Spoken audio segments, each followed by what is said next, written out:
Alright, hello and welcome back, people, back to Katawa Shoujo. Today, if you haven't noticed, shall be a very nice, hopefully 1 hour special. Well, at least somewhat special anyway. So, let's see. What were we doing? I think by the name of that last save, it appears we're going to exercise. Alright. My morning alarm goes off and I flail about uselessly for a while until I remember that I've decided to give up morning runs another shot. Crap. I haven't done this for a while, so it's going to be annoying to get back into rhythm, I guess. I don't know if this was the greatest idea, but I'm determined to keep going. This is about my health, after all. Sure, things haven't been great lately for me, but that hasn't made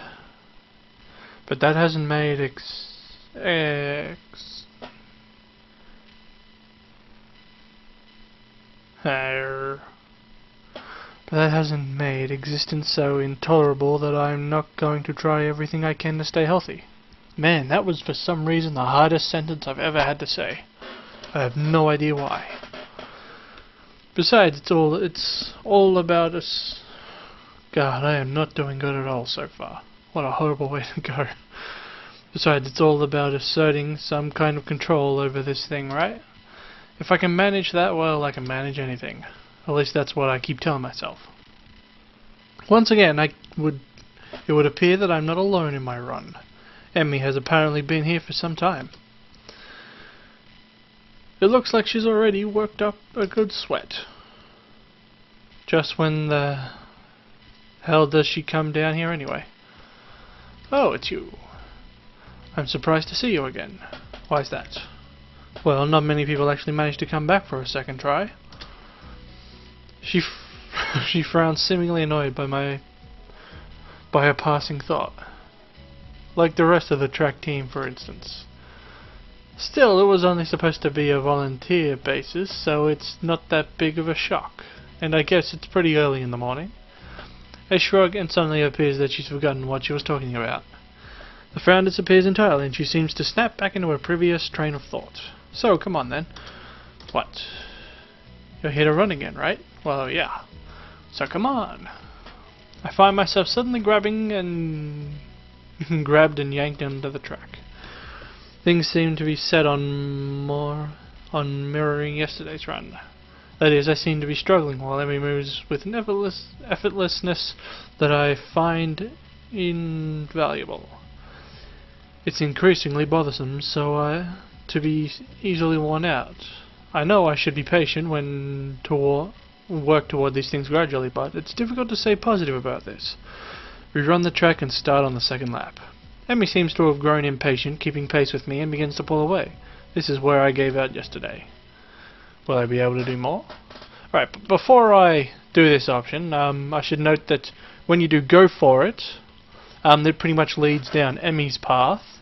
Or if you're doing Shizun's path, you can also choose to go for it, which will, in a way, lead you over to their path as well. But you pretty much have to have joined the student council by the time you get to this point, so yeah. Also, on a side note, I will be making another update video involving Mass Effect, all of the Mass Effect series, mainly on the fact that I'm considering doing a complete playthrough from Mass Effect 1 to Mass Effect 3 on the Xbox. But I don't know about how the detail would be from 1 to 3, so if you guys want me to do that, keep an eye out for an update video that'll explain more and whatnot. It'll be like my Star Wars, the Old Republic, with the choose a class kind of thing. But enough of that, let's move on. I let Emmy go with her own pace, and she doesn't show mercy, pulling half a lap ahead of me in an instant. I don't blame her. I mean, it's not as if I'm really putting up any sort of real fight out here, is it? Instead, just running at my own steady pace, which is what I should be doing, right? There's no need to go pushing my limits at this stage of the game. God, is it even worth it? As we finish the second lap, I break off again. Emmy keeps going, and it almost seems to me that she's disappeared. Disappointed. Well, that's stupid. I don't have anything to prove to her. Come to think of it, I've got nothing to prove to myself either. I'm just fine with the way I am. And what? It's not as if I'm a runner. That was probably a bad idea. Oh, this was probably a bad idea. Maybe there's something else I can do instead of this. Getting up early sucks anyway. There's got to be some other way to keep healthy. Walking, maybe. Nice afternoon walks. Yeah, that sounds good. Running isn't for me. I wave to Emmy and head back to my room. I'll think of something else later. Back in my room, the first thing I see is the familiar row of meds lined up on top of my dresser, and it makes me depressed as usual. It's annoying. I thought I was okay. I thought I made my peace with this thing and gotten over it. But what am I really? But what I really did. But what I allowed myself to forget that I have a problem. Being here reminds me of a reality, and trying to fight against it hurts. Reflecting on it, it's only going to do so much. I've done this before for months. It seems like it's time to get over it. If I allow myself to forget that my life is definitely not going to be as long as those of others, I won't get anywhere. But my life may be different from others, but it's a life in progress. That is how I rationalize it. I down the usual handful of pills, trying to push the sudden dreary feeling out of my head, and then I prepare to head out to the class early as usual. As I step into the hallways, I notice Kenji coming around the hallway corner, stealthily making his way over to his own room with a large bag. As he sneaks past me, soundlessly like a ninja hiding in plain sight, I call him out. Hey. He jumps at the sound of my voice. Oh, hey man, I didn't notice you there. I'm really tired. I think it's more like he didn't see me, but that's not the issue. Where have you been this early? Shopping? Nah, I wasn't shopping. Sometimes I have to visit the math teacher. Yeah, I figured it would be a good idea to find out when the next exam is, since he tells you in advance if you want to know. So then, what's in the bag? I thought I'd go shopping while I was outside. I need supplies to continue the fight against the vast feminist conspiracy, and yet he didn't say he was shopping. Okay. I thought you didn't go outside. I wear a hat now. I decide not to point out that he's not wearing a hat. An awkward silence settles between us, and then Kenji breaks it by pushing his door open slowly, releasing a creaking sound into the air that only makes the moment seem more awkward. He sets the bag down beside his room and then closes the door. I'm surprised you went out of your way to find a test date, trying to take advantage of the opportunity to study pretty delinquent? I never study. Oh? I just wanted to know when the next test day was. I'm still going to take it. I need to know so I know the day I can't afford to skip class. He usually sends out updates on that crap by phone, so I had to set up... Fuck, phone. Be right back. You know what? Fuck it. I'll let the phone ring. I don't like answering when people aren't here anyway. Stupid telemarketer BS. Besides, what's an answering machine for anyway? It's still ringing. It appears to have stopped. No message. Therefore, it wasn't important. Alright, all is good. At least for now, anyway. He usually sends out an update on that crap by phone, so I had to step out and check on it. And why do you have to go out when you can get it by your phone? I don't carry a phone. What do you mean you don't carry a phone? You mean you just leave it at home? No, I don't use phones. I don't have a phone. Phones? I have no phone. Why don't you have a phone? How can you not have a phone? No phone at all? No phone? Huh. The irony of time on that one. Considering I was just talking about the phone call and whatnot. I just don't like phones. Actually, I'm kind of scared of them. I don't know why, but I think it's some kind of repressed trauma. But basically, when I hear a phone, I get nervous. It's a darker secret. I have two theories on it. Either I have some fear of receiving some undefined, ominous, life-altering doom call, or I was beaten with a phone in the past. Beaten so badly I can't remember it. Huh. Beaten in the head. Well, where else could I get beaten with a phone that would make me unable to remember it? Yeah? Well, he's got a point there. Beaten in the ass with a phone. That could screw your head up pretty bad. Unexpected logic. I feel very depressed now, sensing the conversation is more or less over. Kenji opens the door again and prepares to head inside. Yeah, I'm going to sleep, dude. Have a good one. Class is going to start in like 20 minutes. I already did something today. I'm tired to go to school. Too tired to go to school. Hey, you need some... I actually only brought 2 because I thought the store had started selling individual bottles of individual A batteries. Thanks, but no thanks. Whatever, man. Huh. He swiftly enters his lair, finally letting me go to class. For a change, I'm not among the first ones to class morning. Instead, almost everyone else seems to be here already. I recognize most of the class by their faces by now, though the names escape me still.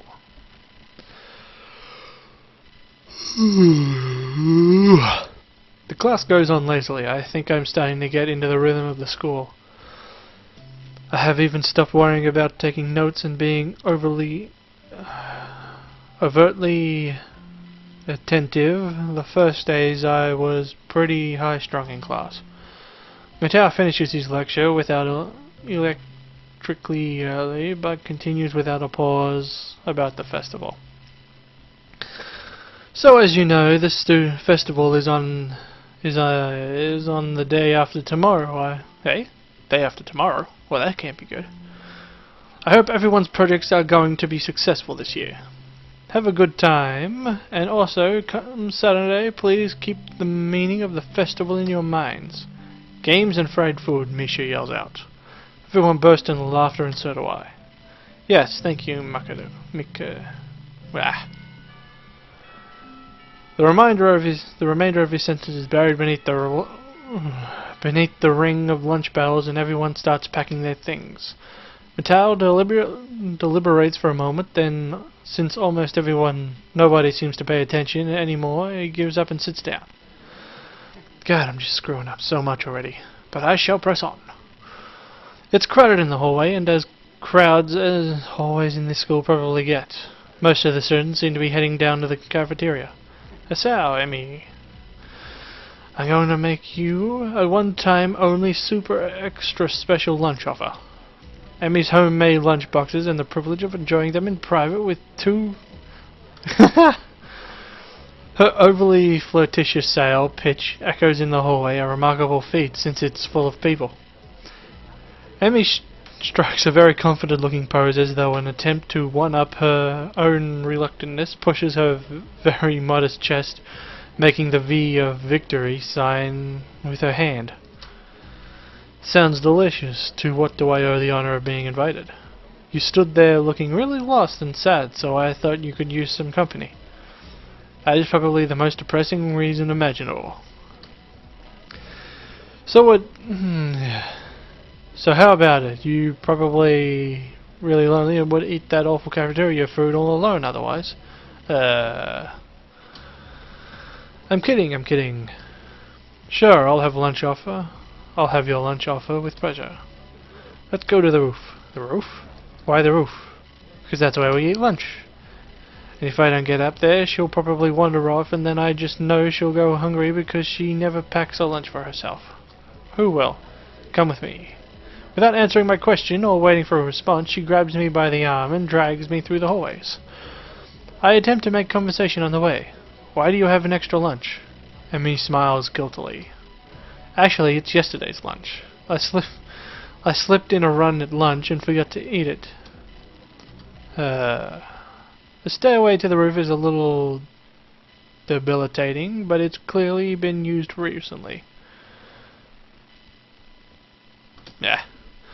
At the end of the stairs is a door, complete with missing padlock. I wonder who's the intrepid individual who removed the lock. Ah, the light! It hurts! Emmy shoves the door open and steps beaming into the sunlight. Suddenly a tall, dark figure appears out of nowhere, standing imposingly in front of it. Emmy flinches back, almost falling back down the stairs. Eek and hello. Yipes, you scared me, Ren. Wait, isn't she... Hello. Noticing that Ren is speaking to me, Emmy looks curiously at me. You two know each other? I look confusedly at Emmy. She's that friend of yours? Rin turns her gaze towards the clouds drifting above the school. I didn't know you knew this person, Emmy. ... The awkward silence lasts only for a few seconds until Emma lets out a tiny giggle, shrugging the coincidence off. I invited her out for lunch. If you know him, that's even just better. Oh, does this mean I don't get food, or did you invite him for lunch without the lunch? Neither. I have food for 3. Nice thinking. They walk to the other end of the roof while I stay at the clock tower for a while, taking in the atmosphere. There is nobody else but us here. I guess the roof is not as popular as I think in other schools.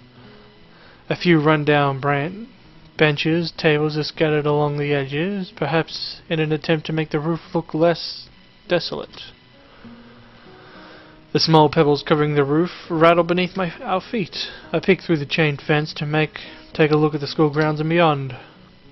Students are strolling in pairs and groups around the quadrangle at the cafeteria. A few delivery trucks are driving past the school towards the convenience store nearby. Somehow a watchdog barks at a passerby. Somehow, when I look towards the town centre, the small town feel strikes me very strongly, almost palpably. The hectic lifestyle of big metropolis seems so far away and foreign here. Nobody has to run to catch a bus like their life depends on it, or get their senses overloaded by the neon lights and traffic jams. I feel surprisingly optimistic about a new life of mine, looking at my new hometown, even if it's going to be mine only for a short year. Finding out about my illness and having to move from home all came so suddenly, I haven't had time to think of how I'd feel about it. When I step out of the shadow of the clock tower to the open, I feel warmth touching my back. Sun shines from perfectly clear sky. A cool breeze sweeping over the rooftop makes me shiver, but only briefly. The wind carries the scent of trees and flowers, not smog and car exhaust like it used to just a few weeks ago. Emmy settles on a bench with Ren in tow, producing one big and 2 small lunch boxes from her bag. Come on, Hasao, what are you waiting for? She's beckoning me to join them, making room on the already small bench. I sit myself on the corner of the bench to take a little space as possible. It's pretty cramped, and somehow all 3 of us fit on it. Impressive view. Emmy suppresses a giggle and places the lunchbox in front of Rin and hands another lunchbox to me. Here you go, lunch as promised. Homemade, no less. I'm impressed. Wow, this looks really good. Thanks, I make 'em myself when I can. Conversation dies off as I set about the business of feeding myself. Taking a few bites, I glance up and notice Rin opening the lunchbox and popping the forkful of food into her mouth using only her feet. Even though I've seen it before, I can't help but be impressed by her dexterity. It almost reminds me of some sort of place I am right now. What? Will I ever get used to the sights such as this? I can't decide if getting used to such a thing would be good thing or bad thing either. Does getting used to this place mean that I give up on being a normal person, or does it mean that I am becoming more understanding about those around me? I'm distracted from my thoughts by the sight of Emmy tearing into her lunch as if it had insulted her ancestors. You seem pretty hungry. Emmy looks up, mouth half full, and swallows before nodding. My morning runs work up an appetite, which is great because then I burn through lunch pretty quickly. Helps me keep my girlish figure. What would happen if you lose it? Would you become a man? Ha! I very nearly choke on my lunch trying not to laugh. It's a figure of speech. Does your figure have to run in the mornings too? Do you always talk like this? Talk like what? I think that answers my question. Never mind. So, I struggle to think of a small talk and settle on an obvious question. How'd you two meet? Rin seems content on a let answer this question. Someone in the housing department thought we'd complement each other well, so we were assigned rooms next to each other. Complement each other well? Like shoes in a suit.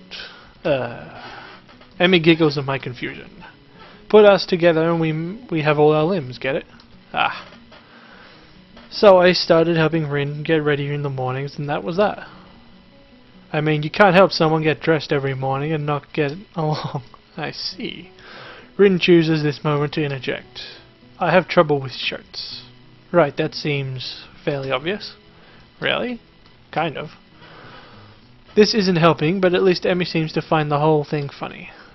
That combined with the fact that Rin is genuinely curious, makes me feel slightly better and yet confused. I mean, you've got no arms, so putting on a shirt seems like one of those things that would be difficult. You know what? I'm just going to stop talking now. It'll save me a lot of trouble in the long run. Rin nods in what I suspect is meant to be a sage manner. I see. The conversation dies as I turn my attention back to my lunch. It's really quite good. Emmy finishes her lunch first, making a contented noise. Ah, that was good.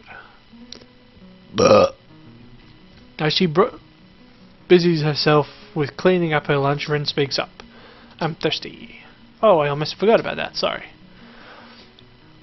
With a flourish, she reacts into her bag and removes a trio of juice boxes. She tosses me one that appears to be cranberry juice, one to Rin that appears to be some kind of strawberry milk, complete with pink-coloured scheme, and keeps a equally pink box of some kind of fruit punch for herself.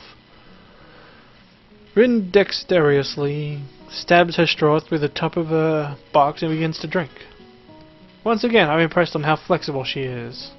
But this time I keep my comment to myself. Somehow I don't think either Emmy or Rin are the sort of people to think twice about the way they work around their particular disabilities.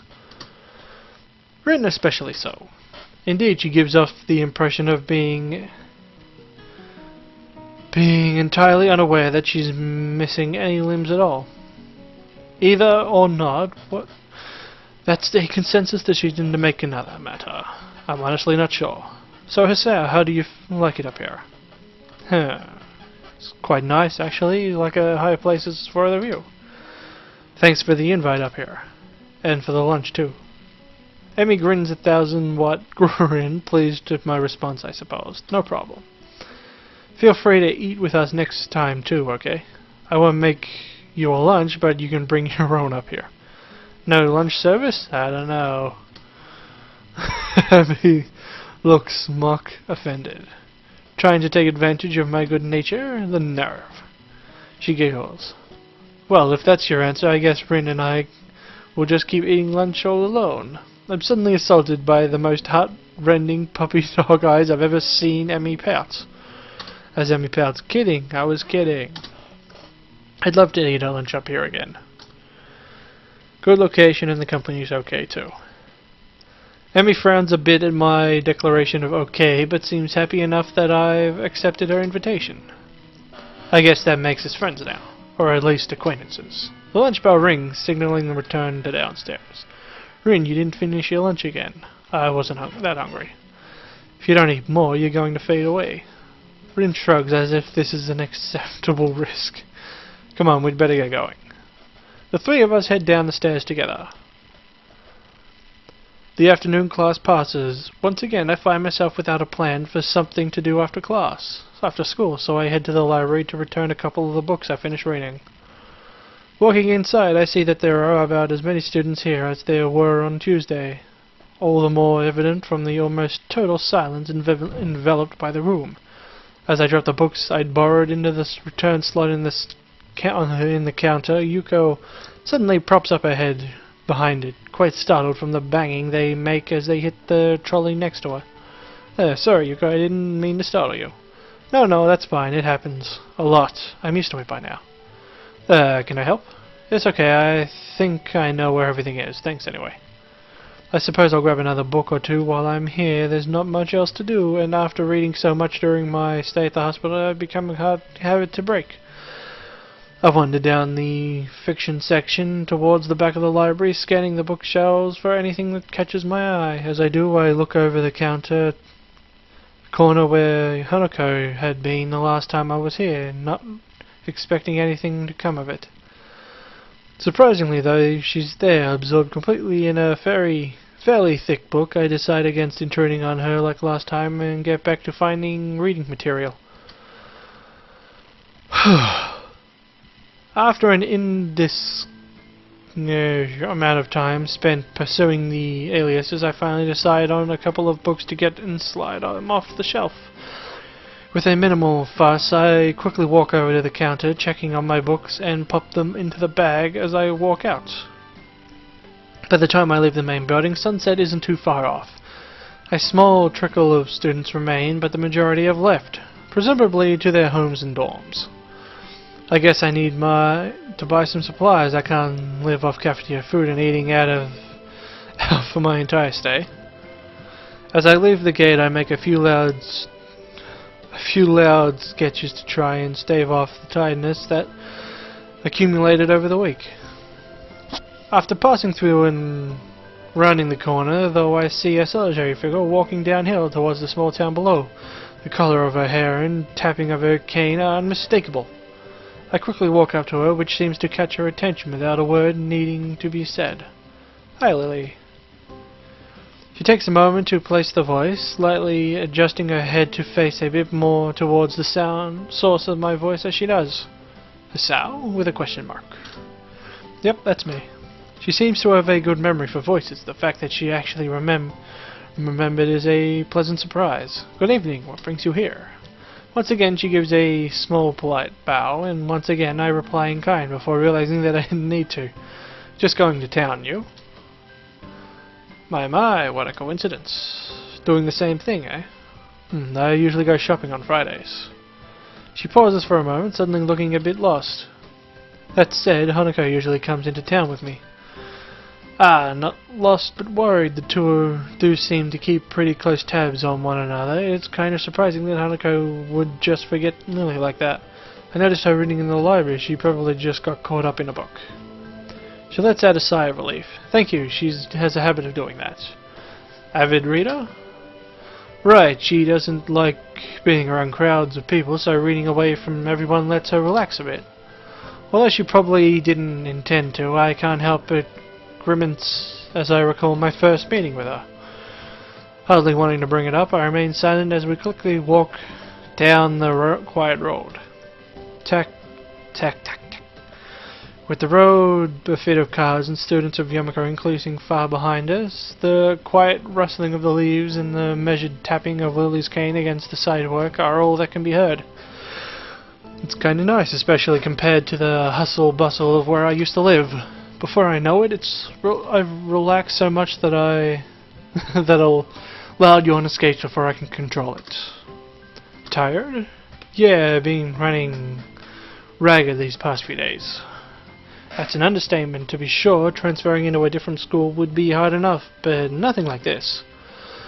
Well, hopeful everything would settle down for you. The festival's got everyone in a spin right now, and you've been plopped right into the middle of things. For a moment I hesitate, but given her apparent tolerance for frankness, I decide to give my full thoughts. I guess Yamako is kinda different though. I mean, the formality surrounding everything and the isolated around it, not to mention the most obvious difference. It's kind of a whole different mindset. I suppose I'll get used to it though in time. She gives a matter-of-fact nod, apparently pleased with my answer. It's almost as if she's included me in the flock of students she's shepherding along with the class of 3-2 and Hanako. Well, not that I don't mind. It's nice to get thoughts off my chest in any case. Looking on the bright side, one could see as a chance for a new beginning. You could cherish the ability to make new friends. That's optimistic nonetheless. It's good to have the positive attitude, such things, I suppose. I suppose that's a good take on it. Walking down the road, it seems to become somewhat unsettled. Before I can ask what's on her mind, she seems to collect herself and speak up about something else. So where in town are you going? That's actually a pretty good question. I'd come in to buy food, but the layout of the place is still totally foreign to me.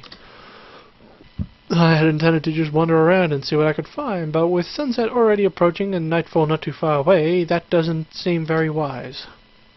Gonna have to ask her for directions again. I was just going to get some food, but now that you mention it, I don't really know the way.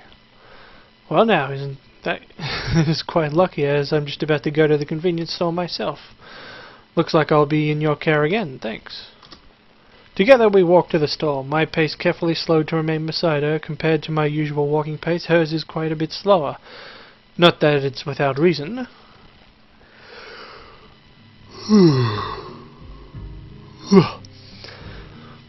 After what couldn't be more than several minutes, I catch sight of our objective.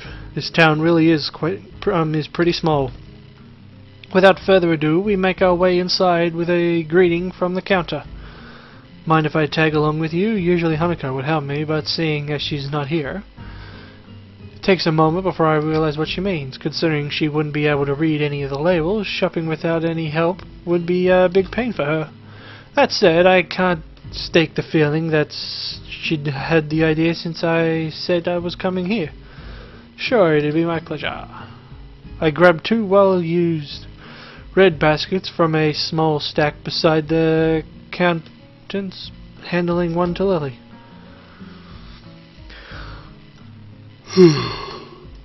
She lays it on the ground, putting her school bag in and retracting her cane and sliding it in through the basket handles before picking it up again with her right hand. Wait, if she doesn't use her cane... Before I can complete the thought, she comes beside me and pinches the cuff of my uniform in her slender fingers. Is this alright? Sure. I have no reason not to accept. I can think of worse things than shopping with a pretty girl holding on to me, even if it is without necessity. We navigate our way through the store, with not one of the occasional passing customers seem to bat an eyelid. Considering how close Yomiko is, I guess seeing students come from there must be entirely normal for the local residents.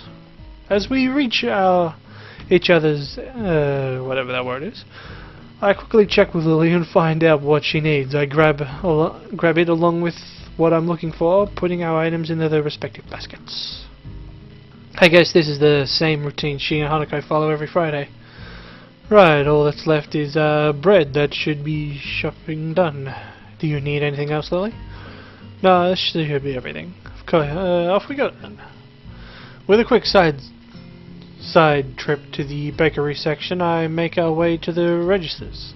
The line, thankfully, is almost non-existent. It's not long before we'd both pay for our food and out the door. As Lily retrieves her cane and extends it to the full length, I waste a minute looking upwards at the night sky while holding both our bags.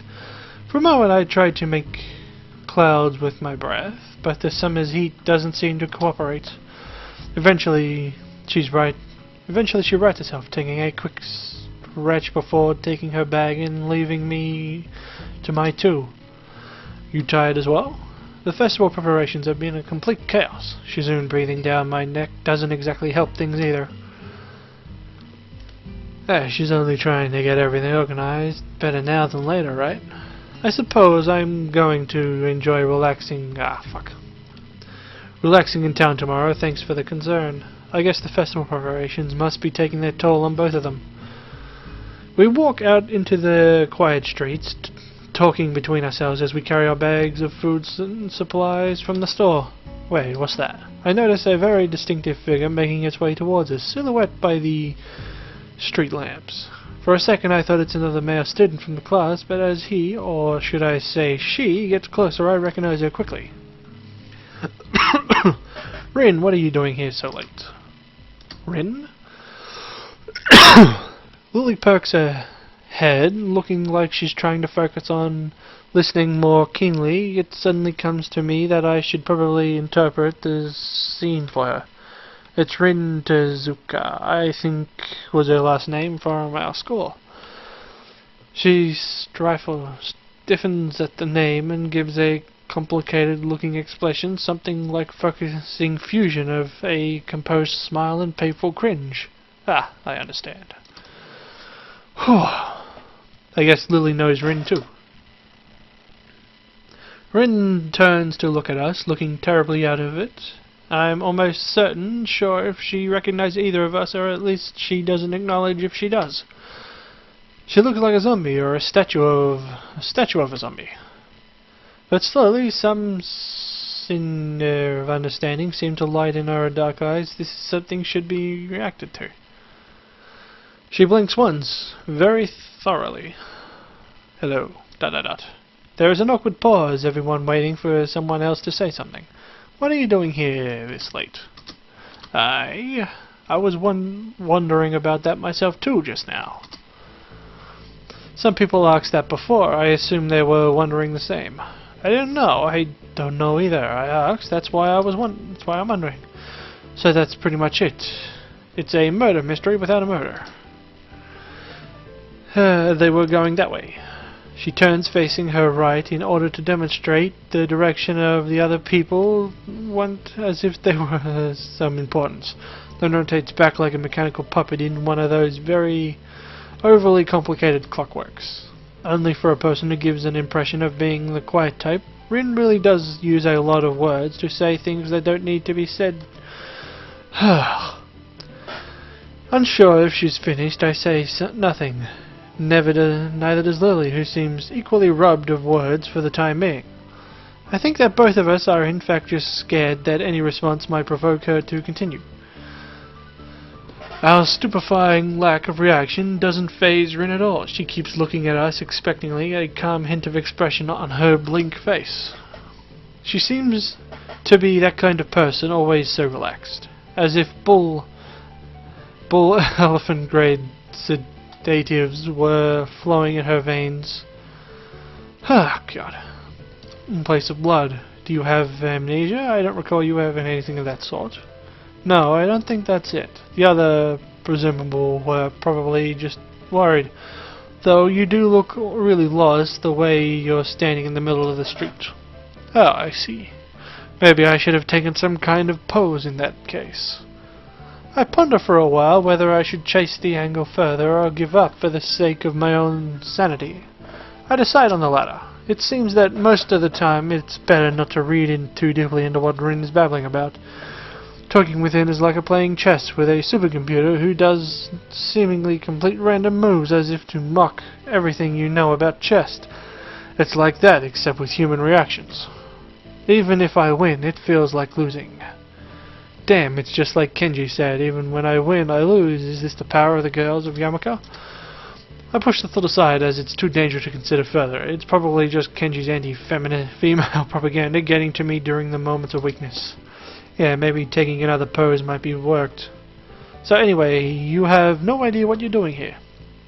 She frowns, looking extremely displaced as either my question its consequences or the answer she doesn't want to give. I do have some idea. I really can't tell what kind of an idea. That sounds like progress, at least. Lily sounds as if she's spotted an opening for some kind of disconcernable, normal conversation. I can't say I share her optimism. Yes, there is some. Definitely the rest will come later. I'm sure of it. I always have reasons. The ensuing silence kills Lily's hopes of all too visibly. That didn't last long. Rin's, as far as I can tell, unbased. What should be done? We could just leave her to her own devices, whatever those are, but it's late, and I don't think we'll be getting any thanks if Rin is found out standing here in the middle of the night. Which she probably will, unless she manages to remember what she was doing here in the first place. As for me, trying to guess that might have been going in her mind, she decided to embark on this adventure. The chances seem to be on par with winning the lottery several times in a row. Lily is oddly quiet too. I appreciate some support from the sidelines here, especially if she's more familiar with Rin than I am. But it can't be helped. It seems her familiarity with Rin is exactly why she's staying subdued. So I assume you're going somewhere, not coming back to the school. Any idea where? Her eyes widen in shock and jolts back to somewhat artificial way, making it seem like an act rehearsed for situations like this. Are you a mind reader? Is that your disability? How unique. No. What? Why would you think that? You know what I was doing? It was just an educated guess. We walked the same street in the other direction just before to get to the store. If you were going to school, we wouldn't have met you on the other way. Oh. It looks like she looks a little disappointed. Like Kenji, Rin appears to jump quickly to complete irrational conclusions. Maybe it's something in the water here. I make a mental note to stock up on soft drinks. You know, this is the second time this week that someone asked if I was a mind reader. Do I really give off that impression? Rin shrugs her shoulders, which is all the answer I get. You know, maybe you should come with us back to the school. Lily interjects just as I'm about to further embark on my other mind-reading capabilities. She sounds rather concerned. The paper-thin smile on her face badly disguises the fact. Maybe she came to the same conclusion as I did. For everyone's sake, I decided to let mind-reading topic drop, as it's entirely inane anyway. Yeah, Lily's right, as if you can't remember, there's no point in staying here. Rin considers this rather simply deduction for a moment, then nods. Okay. We started towards the school again, having wasted more time than necessary with this episode. Ha! Nice. Rin walks along the edge of the sidewalk in her arrhythmic way, looking like a mix of sleepwalker and rope dancer, while Lily keeps one hand on my shoulder, tapping at the ground with her cane. Apart from that and a few fragmented beginnings of conversation, it's quiet. Quiet, apart from the relaxing one in the town at least. So how's the mural going? We're going to get bad luck, never talk about work in progress. I'm sure it'll be wonderful. Bad luck. Lily's politeness feels out of place for the first time. The hill Yamako rests on is quite surprisingly steep. Going uphill, we slow the pace, but I feel my pulse racing and breathing getting heavier. Almost there, I can feel the gates already. More than that, though, I notice that Lily's hand slightly tightens on my shoulder, interpreting it as a gesture that she wants to ask me something. I speak up. Anything wrong, Lily? I resist the urge to say, aside from our traveling companion, but only just. For a moment, she seems to debate whether she should bring it up, but goes for it anyway. Is everything alright? Alright? What do you mean? The fact that I can't interpret her incredibly vague question puts her off for a second. It's just you seem unusually tired, I guess. Now that she brings it up, I notice that my breathing is strangely heavy. The uphill walk has done the job to me already. Lily notices it all too quickly. It's alright, I just need to catch my breath. My condition isn't the best these days. Oh. Is it something that is related to you being transferred here, I mean? She cuts herself off rather abruptly. Maybe realizing that she being a bit intrusive, her instincts are sharp though, and while I don't like the subject, it's not like I should lie about it. If it's Lily, I don't mind, I think. It's just a little weak for the time being. Hanako said you look fairly healthy, so I naturally thought. Lily doesn't finish her sentence again, letting it trail off with a measure of concern. As she frowns her brow, Lily uncomfortably expression spurs me to say at least something to ease her feelings. Surprising she's this flustered considering her straightforward attitude with her own blindness. She must know that not all share her own comfort with such things. No, it's okay. I guess the best way to put it is a messed up heart arrhythmia. I had a bad heart attack a while ago because of it and spent most of the spring in hospital. Ended up in Yamaka on doctor's orders. She silently nods her head in acknowledgement. My answer, though, only seems to make Lily frown her brow even further. She doesn't seem to quite know how to react, given we don't really know each other that well. I can't really fault her for it, given I have the exact same reaction. To my surprise, in a moment's time her face shows that she comes to some sort of realization. Wait, so the time when Emmy you collided in the hallway? I grimaced slowly. Her ability to connect the dots seems so fast it's unexpected. Yeah, I guess I'm a textbook example of why these rules about running in the corridors exist. With that, that was a lot more dry than I intended. Lily's visibly shies away from continuing the topic. While I do want to your concern, I really don't want to dwell on this either. Don't worry about it. I tried to offer a reassuring smile, but I realized the futility. Without knowing this, Lily smiles at me reassuringly, but doesn't say anything further. I gotta have a drink with me next time. This much talking. Arriving at the dorms, Rin stops in front of her mural, as if lightning struck her. She had been so quiet for almost all of the walk back that I thought I had all but forgotten she was here. Yes, it's Friday, 8th of June. This is bad. Bad? Why? I think I'm going to go into a fetal position and throw up, possibly in reverse order. Is something wrong? No, nothing is wrong. It's Friday and nothing is wrong yet. This mural is going to need to be finished by Sunday, so everything's alright. Do you have any drugs or a time machine? This is not good, not good. So she's behind her schedule, recalling Shizune at Rin's carefree attitude several days ago. I don't know what to think. She has left herself open for I told you so, unless she can pull off whatever she needs to pull off by Sunday morning. Rin keeps staring at her mural, looking as mortified as she can. Leave me, I need to get to work for a while. I glance at Lily, expecting her to share and look with me as I roll my eyes, but then I realize she's not one to do that kind of thing. Leave me. We do, of course, not wanting to regret.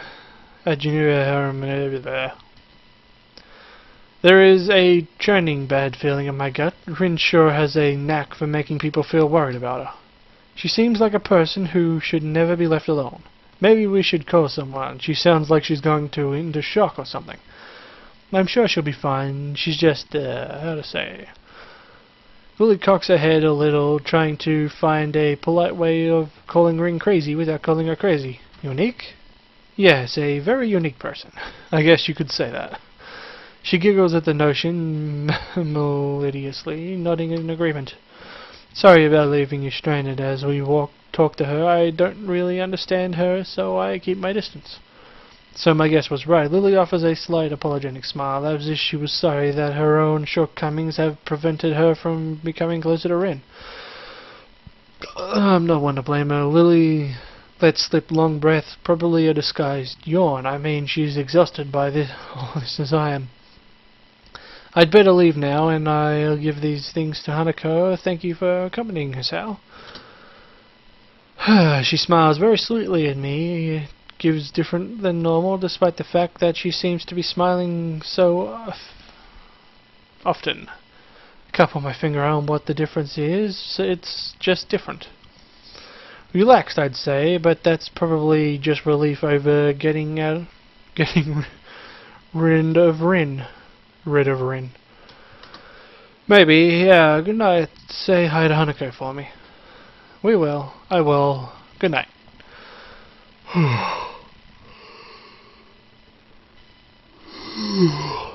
I believe it's almost been exactly 1 hour. Probably about 10 minutes off by now.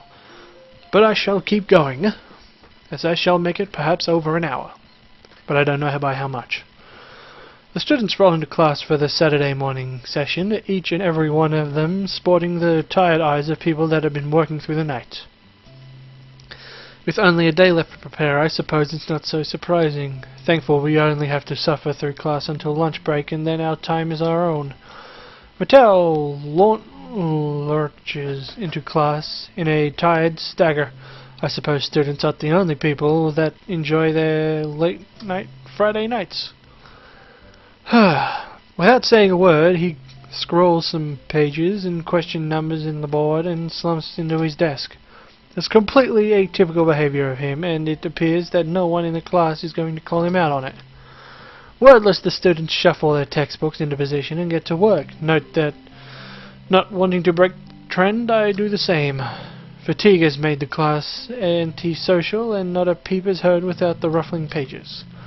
That can partly be attributed to the 2 empty seats beside me. For some reason, Misha and Suzune aren't present, probably doing council work for the festival.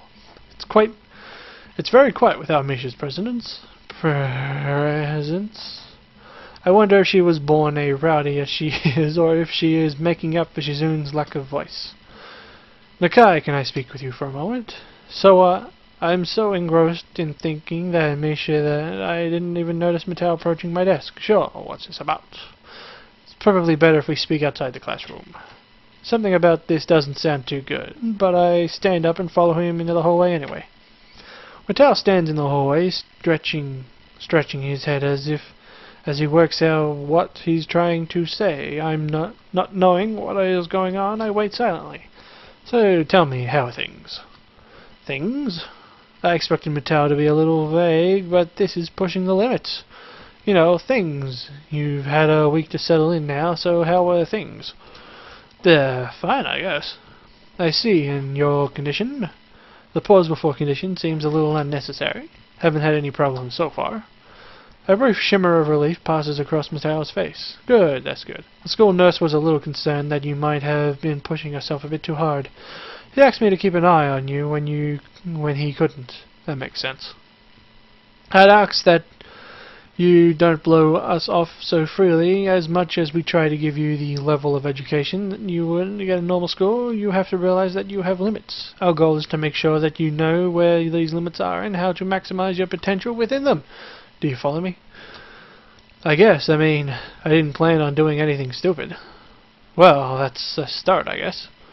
So then, on to my next question. How are you feeling finding your studies? I understand you were laid up for a while and we're not too far ahead, are we?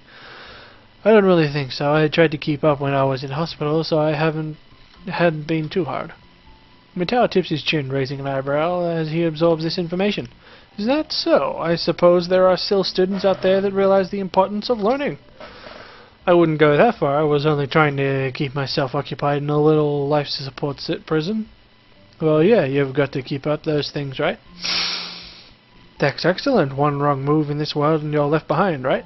Right. Wouldn't want that to happen. No, you wouldn't. Every week there's a new scientific discovery, most of them mean nothing to the lay person, but any one of them could be key to the next big thing. I'll keep that in mind. It's obvious that Mattel's serious talk is over, and he's back to his standard, slightly scatterbrained approach to life. I think in hindsight that I prefer him this way. He's slightly more predictable in his unpredictableness. Well then, I think that's all I really had to say. Let's get back inside, shall we? My relief at that suggestion is insurmountable. Sure, you're the boss, right? Mattel pauses for a moment. I don't think any of my students have ever said that to me before. For an instant I consider replying to this, but something within me tells me to shut my mouth and get back to class. A few of the students jump at the sound of the door, rapidly trying to pretend that they were working in questions on the board. Some didn't even bother, their heads slumped in the desk as they nap. Thankfully, it would happen that Mateo doesn't even notice them. He returns to his desk and retrieves a scientific journal from one of the drawers. I guess I got to him there. The class returns to the near silence that Mateo and I left before our chat. Mixed feelings of tiredness and blah, blah, blah. Buzz around the room. Everyone here is either waiting for a chance to rest or the chance to get their last-minute preparations underway. The clock on the wall slowly ticks the remaining class away until finally the bell cries out, ending the torment. Before you all leave, I expect the answers to those problems on Monday. The class sighs as one instantly regretting slacking off, but still acutely aware of the more pressing issue at hand. Classroom empties in the blink of an eye. Everyone rushes to their last-minute festival preparations. I stay behind and try to quickly finish the questions so I don't have to bother with it over the rest of the weekend with the festival and all tomorrow. Apart from me, Hanako is left. It's the only one left, obviously waiting for Lily. It's weird that Lily comes out of her way to our classroom to pick her up. I expect that move around at least normally hadn't blah, blah, blah. But it's none of my business, and I naturally don't ask about it from Hanako.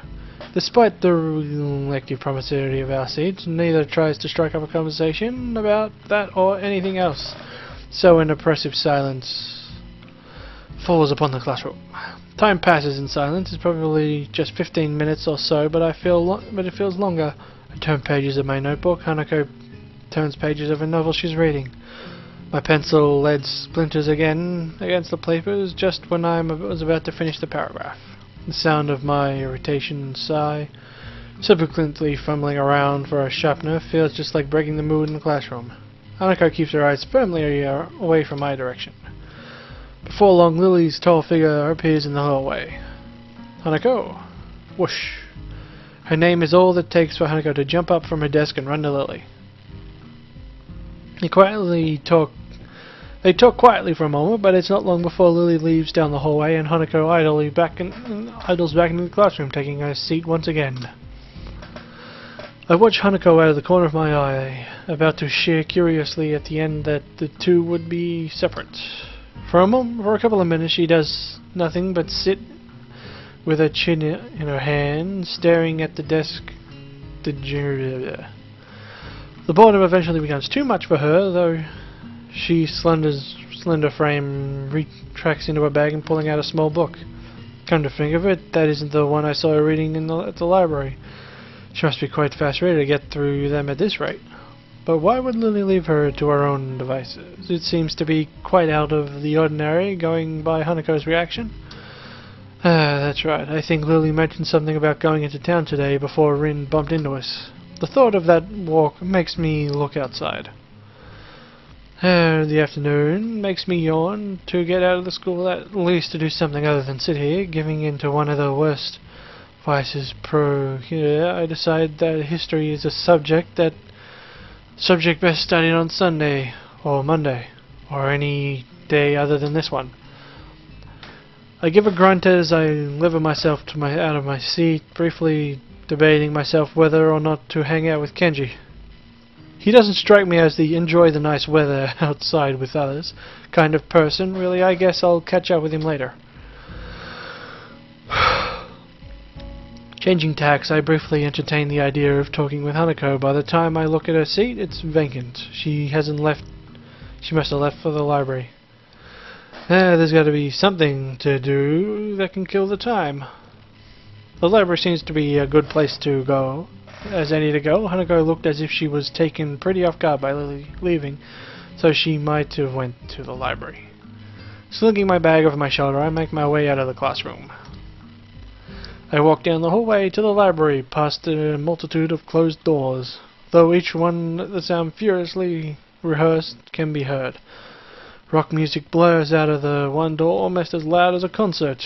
I guess that's one of the advantages of a private school. There are actually enough rooms to go around to time like this, and when I think about it, the grounds and buildings of the school are kept in pretty good condition. That can't be too cheap. I've heard this place has pretty serious benefactors. The walls of the library only partially insulate the noise of the festival preparations, but there are only sounds to be heard. Not a soul stirs here, with everyone apparently enjoying the weather outside or working on festival events. Yuko isn't here either. Maybe she doesn't work on Saturdays. I quietly walk through the library, now fairly familiar with its layout. I head to the back where Haneko's private little corner is. I run my hand along the spines of the book on my way there, feeling the individual textures of each as I glance across the titles. I used to do this all the time in the library at the hospital. Some things that never change, I guess. I like the smell of the library. No matter how much you can take the papers, books is always going to degrade one with time. Probably no matter which library you go to, anywhere in the world must have been the same. Mostly small. Find something that looks light enough to read without any major thought involved, then I look to Haneko's area. Once again, she's sitting on the beanbag with her book back to a bookshelf, reading the same book she had in the class. She's slowly making her way through the pages. Unlike last time I saw her, I quietly take a seat in the beanbag. The noise is enough to catch her attention, but not startle her. This delicate routine that must be followed each and every time I talk to her almost feels like a hunting game. Is that the same book as before? Yes, I've almost finished. Cool. I wonder if I should. Do you mind if I borrow when you're finished? My mouth is faster than my mind, it seems. Sure, you may not like it, but I'm sure it can't be that bad. After all, you've stuck with it, haven't you? I guess. I settled into my beanbag and set about reading my own book that had been buried in my bag. It's a light novel about pirates. To be honest, I barely skim over the words, having chosen the book merely because it belongs in a different genre than I usually read. Finding it harder to muster enough enthusiasm to finish the book, noting that I've inadvertently distracted Hanako quite a bit, I decided to try and make conversation. So I silly Alright, I think I've gone long enough, as it's kind of getting a bit harder to read. Well, it's not exactly getting a bit harder to read, but I think I've done enough for one nice, very long episode. And I need a drink. So I'm going to save it here. And I'm going to start recording a new game. The game itself is not new, but it's a new game that I will be recording. In other words, it's a new recording. Yeah. Alright. I will see you in the game in which I am about to record. I shall see you guys later.